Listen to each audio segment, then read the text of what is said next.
Under the Volcano opens on the Day of the Dead, November 2nd, in the small Mexican town of Cuauhnahuac, where Jeffrey Firmin, the British consul, struggles with chronic alcoholism and personal despair.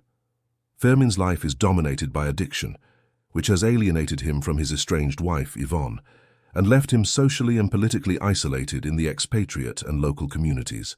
Yvonne arrives in Cuauhnahuac unexpectedly, attempting to reconcile with Firmin, but their reunion is strained by years of neglect, betrayal, and the corrosive influence of alcohol.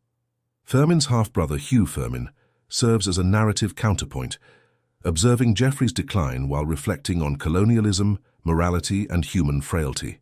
The narrative shifts frequently between third-person observation and stream-of-consciousness passages, providing deep psychological insight into Firmin's tormented mind and memories of lost opportunities, personal failures, and unfulfilled desires.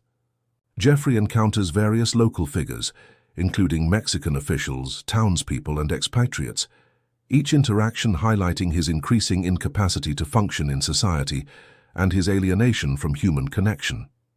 He receives news of political unrest and looming revolution in Mexico, paralleling the personal chaos of his life with broader social and historical instability. Firmin's drinking intensifies as he attempts to recapture control over his life, but alcohol exacerbates his paranoia, despair, and erratic behavior, further fracturing relationships with Yvonne and others.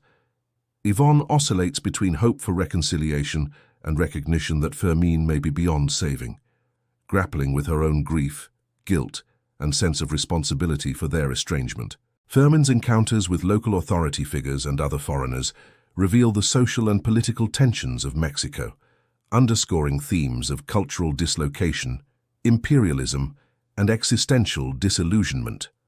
As the day progresses, Jeffrey's mental state deteriorates, and his attempts to assert agency are repeatedly thwarted by intoxication, miscommunication, and his own indecision.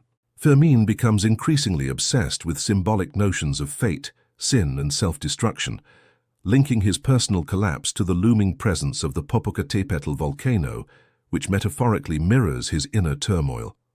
In a series of confrontations and misadventures, he alienates allies, loses control over his environment, and faces the inevitable consequences of his actions. By nightfall, Firmin's drinking leads to an irreversible descent, culminating in a violent and symbolic act of self-destruction that reflects the inescapable trajectory of his addiction.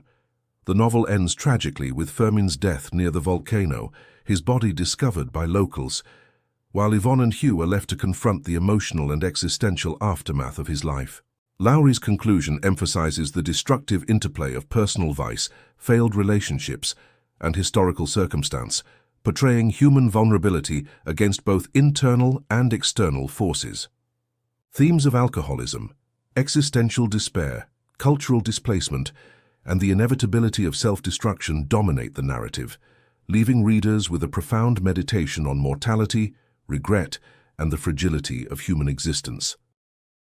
Please like, comment, share, and subscribe for more videos.